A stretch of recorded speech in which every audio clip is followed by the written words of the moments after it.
दोस्तों नमस्कार।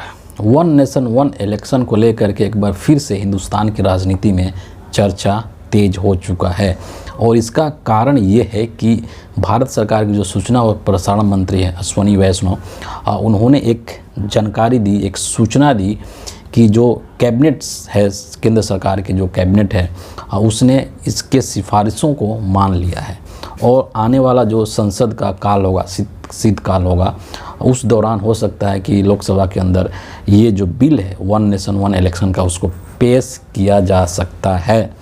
ये जो पूरा जो वन नेशन वन इलेक्शन को लेकर के जो बातें पहले से बीजेपी के लोग करते आ रहे हैं, नरेंद्र मोदी हो चाहे तमाम जो बीजेपी के नेता हैं, वो इसकी बात करते रहे हैं। इसके लिए दरअसल एक कमेटी भी बनाई गई थी, एक समिति बनाई गई थी। पूर्व जो राष्ट्रपति हैं रामनाथ कोविंद, उनकी अध्यक्षता में एक समिति बनाई गई थी जिसमें कि 8 और सदस्य लोग थे। ये जो कमेटी थी वो 2 सितंबर 2023 में बनी थी और ये जो कमेटी है इसने अपनी रिपोर्ट इसी साल 14 मार्च 2024 को सौंप दिया था और उसके बाद अब जो है ये मोदी सरकार जो है, मोदी जो कैबिनेट है, उसने इनकी सिफारिशों को, यानी कि जो रामनाथ कोविंद समिति की जो सिफारिशें थी वन नेशन वन इलेक्शन को लेकर के, उन सिफारिशों को एक तरीके से मंजूर कर लिया है और संसद के शीतकालीन सत्र के दौरान बिल भी इस पर लाया जा सकता है। ये जो समिति है जो रामनाथ कोविंद की अध्यक्षता में बनी थी, इसने जो सिफारिशें दी है उसमें 2 चीज़ बेहद महत्वपूर्ण है जिसको कि समझना ज़रूरी है। नंबर 1 चीज़ कि इस कमेटी ने यह सिफारिश की है कि हिंदुस्तान के अंदर जो लोकसभा का चुनाव है, विधानसभा का चुनाव है, इसके अलावा नगरपालिका और पंचायत, ये सभी जो चुनाव है उसको एक साथ कराना चाहिए। दूसरी जो बहुत महत्वपूर्ण सिफारिश है वो ये है कि ये जो चुनाव होंगे ये 2 चरण में होंगे, यानी कि एक बार में जो चुनाव होगा वो लोकसभा और विधानसभा का होगा एक साथ, और दूसरा चरण होगा उसके अंतर्गत नगरपालिका का और पंचायतों का चुनाव होने वाला है। अब ये जब पूरा मामला, अब जब चूँकि कैबिनेट जो है केंद्र सरकार की जो कैबिनेट है मोदी जी की, उसने इसको सिफारिश को मंजूर कर लिया है और जब चर्चा इस पर हो रही है तो इसको लेकर के 2 पक्ष हैं।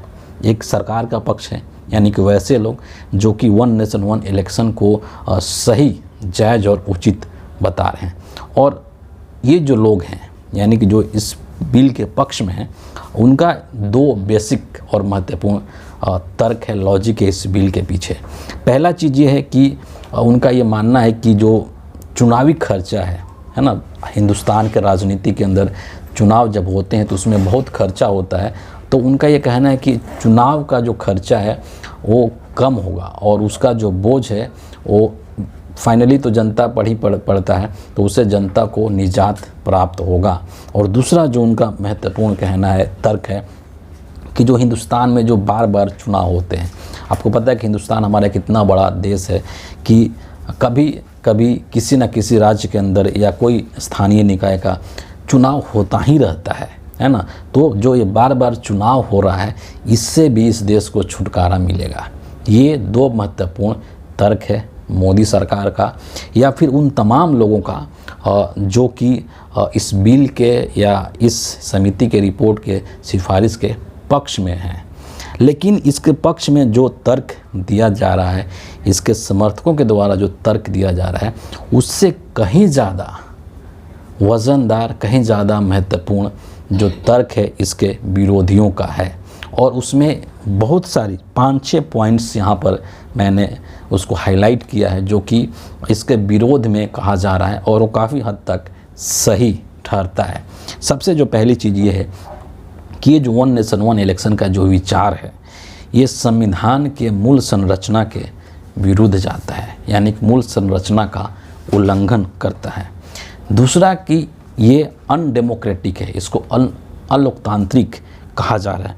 तीसरा कि जो हमारे देश का जो शासन प्रशासन का जो संघीय ढांचा है उसके ये विरुद्ध है, उसके खिलाफ कहीं ना कहीं वन नेशन वन इलेक्शन का विचार है, कॉन्सेप्ट है।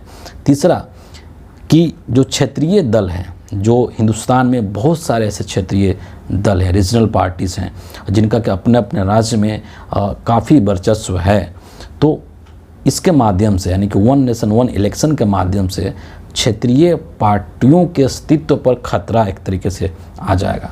और इसके अपोजिट जो बड़ी पार्टियां हैं, जो राष्ट्रीय स्तर की पार्टियां हैं, जैसे बीजेपी या कांग्रेस, जो जिस तरह की पार्टियां हैं, तो इनके वर्चस्व में और वृद्धि हो जाएगा। यानी कि ये क्षेत्रीय पार्टियों पर हावी एक तरीके से हो जाएंगे, है ना।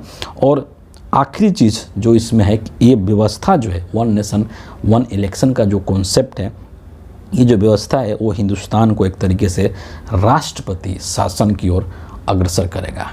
ये इस विचार के अगेंस्ट में है, और जो इस विचार का विरोध कर रहे हैं, वन नेशन वन इलेक्शन का जो विरोध कर रहे हैं, उनका ये कहना है। और इस पर काफ़ी जो हिंदुस्तान के जो बुद्धिजीवी वर्ग है उनका विचार यही है।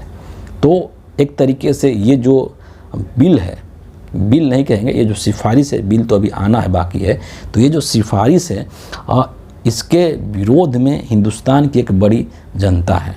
और इसके पीछे का जो हिडन एजेंडा है बेसिकली मोदी जी का, वो कुछ और ही है। उसके ऊपर एक अलग से एक्सक्लूसिव हम कभी किसी वीडियो में बात करेंगे। जो सिफारिश है वन नेशन वन इलेक्शन का, और इसकी व्यवहारिकता पर भी सवाल उठ रहे हैं, है ना। क्योंकि आप देखेंगे कि इसके लिए बहुत तरह के संशोधन करने पड़ेंगे संविधान के अंदर, जो कि सबसे बड़ा जटिल काम है।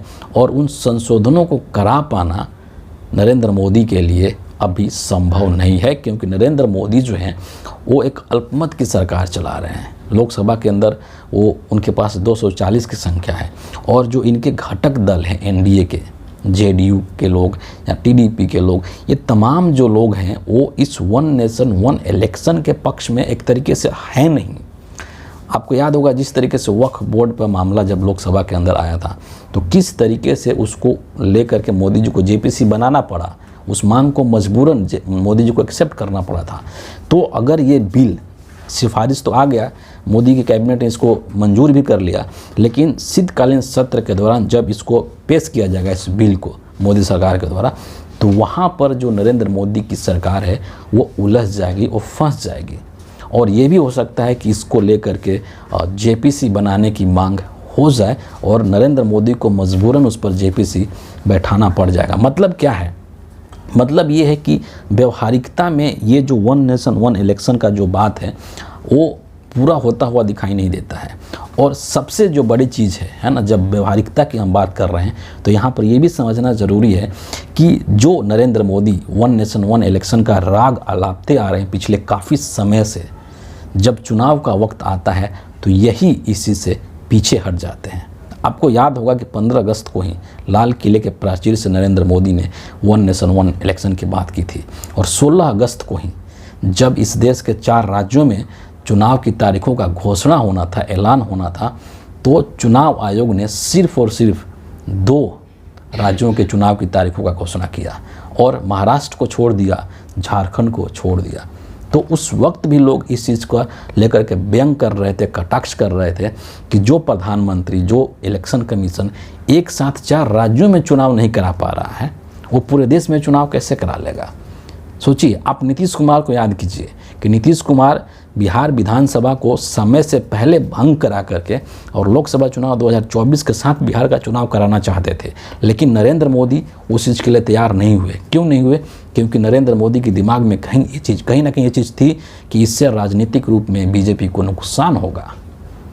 तो जब आप 2-4, अब तो दिल्ली का भी अरविंद केजरीवाल ने इस्तीफा दे करके बना दिया है, तो यहाँ का भी विधानसभा भंग करा करके और आप 5 राज्यों का चुनाव एक साथ करा लीजिए, लेकिन नहीं करा रहे हैं। और यहीं से ये चीज़ निकल कर आती है कि नरेंद्र मोदी जो हैं वो अपनी सुविधा के अनुसार काम करते हैं। चुनाव आयोग नरेंद्र मोदी के सुविधा के अनुसार डेट्स को ऐलान करते हैं, डेट्स अनाउंस करते हैं। तो जब आप राजनीतिक लाभ देखेंगे, राजनीतिक फ़ायदा नुकसान के हिसाब से आप देखेंगे, तो आप किस हिसाब से वन नेशन वन इलेक्शन को व्यवहारिक रूप में कर पाएंगे। दरअसल ये जो पूरा मामला है ये सिर्फ और सिर्फ एक हेडलाइन मैनेजमेंट है, जिसके माध्यम से नरेंद्र मोदी जो एक बार फिर से देश को मुख्य मुद्दों से भटकाना चाहते हैं, देश के लोगों का ध्यान हटाना चाहते हैं। और ये इस अननेसेसरी एक जो चर्चा है वन नेशन वन इलेक्शन, ताकि मीडिया, गोदी मीडिया को भी तो कुछ ना कुछ मसाला चाहिए ना भाई। वो हर दिन नरेंद्र मोदी के जन्मदिन जिस दिन था उस दिन केजरीवाल साहब की बात हो रही है ना, टीवी पर गोदी मीडिया के लोगों को नहीं चाहते हुए भी राहुल गांधी के खबरें चलानी पड़ती हैं। तो इन सब चीज़ों गोदी मीडिया को मसाला भी चाहिए, तो वो मसाला भी एक तरीके से नरेंद्र मोदी ने प्रोवाइड किया है इस तरीके के बयान को जारी करके या इस तरीके की सिफारिशों को मान करके। हकीकत में ये जो है संभव होता हुआ दिखाई नहीं दे रहा है। और हिंदुस्तान की जितनी भी बड़ी जो राजनीतिक पार्टियां हैं, चाहे वो कांग्रेस पार्टी हो, चाहे समाजवादी पार्टी हो, चाहे जो केजरीवाल साहब की पार्टी है, आम आदमी पार्टी है, इसमें से किसी ने भी समर्थन नहीं किया है। मायावती जी जो हैं बीएसपी, उन्होंने एक ट्वीट किया इस चीज़ को लेकर के और बहुत सावधानी से, हालांकि उन्होंने कहा है, इसका समर्थन किया है कि हम इसके पक्ष में हैं, सकारात्मक हमारा रुख है, लेकिन ये जनता के हित में होना चाहिए, है ना। लेकिन अगर आप देखेंगे तो इसके पीछे नरेंद्र मोदी का एक बहुत बड़ा एक गेम एक तरीके से वो कर रहे हैं। उसको लेकर के फिर किसी और वीडियो में हम बात करेंगे। लेकिन व्यवहारिक स्तर पर प्रैक्टिकलिटी के लेवल पर ये जो है वो उतरता हुआ दिख नहीं रहा है और ये लागू नहीं होगा, है ना, क्योंकि नरेंद्र मोदी ऑलरेडी इतने कमज़ोर हो चुके हैं और पिछले कई मामलों में वो बैकफुट पर जा चुके हैं। कई तरीके के बिल को वो उनको पीछे हटना पड़ा है उस बिल से। तो वही हश्र इसका भी होने वाला है, वन नेशन वन इलेक्शन का भी होने वाला है। और ये हिंदुस्तान जैसे एक बड़े राष्ट्र के अंदर ये फ़िलहाल में अभी जो इस वक्त के लिए एज ऑफ नाउ जो है ये व्यवहारिक नहीं लगता है। और इसीलिए नरेंद्र मोदी को अगर ये शीतकालीन सत्र के दौरान इसको लाते भी हैं तो पीछे हटना पड़ेगा मोदी जी को। इस पर उनको सफलता नहीं मिलेगी। जो सोच रहे हैं, है ना, उसमें उनको सफलता नहीं मिलेगी कि किस तरीके से जो डिलिमिटेशन होता है, परिसीमन जो होता है, उसके माध्यम से सीटों को कैसे कैसे मैनेज करना है, वो सारी चीज़ें हैं। उसको लेकर के मैं किसी और वीडियो में चर्चा करूँगा। लेकिन फ़िलहाल के लिए, अभी के लिए आप ये समझ लीजिए कि वन नेशन वन इलेक्शन का ये जो चर्चा मोदी जी ने शुरू किया है, इसकी सिफारिशों को मंजूर करके, ये सिर्फ़ और सिर्फ एक हेडलाइन मैनेजमेंट है, सिर्फ़ और सिर्फ एक जुमला है, एक शगुफा है, जिसको कि भारतीय राजनीति में मोदी जी ने छोड़ दिया है। इससे ज़्यादा और ये कुछ नहीं है। इस वीडियो के लिए इतना ही है। आप सभी का बहुत बहुत धन्यवाद।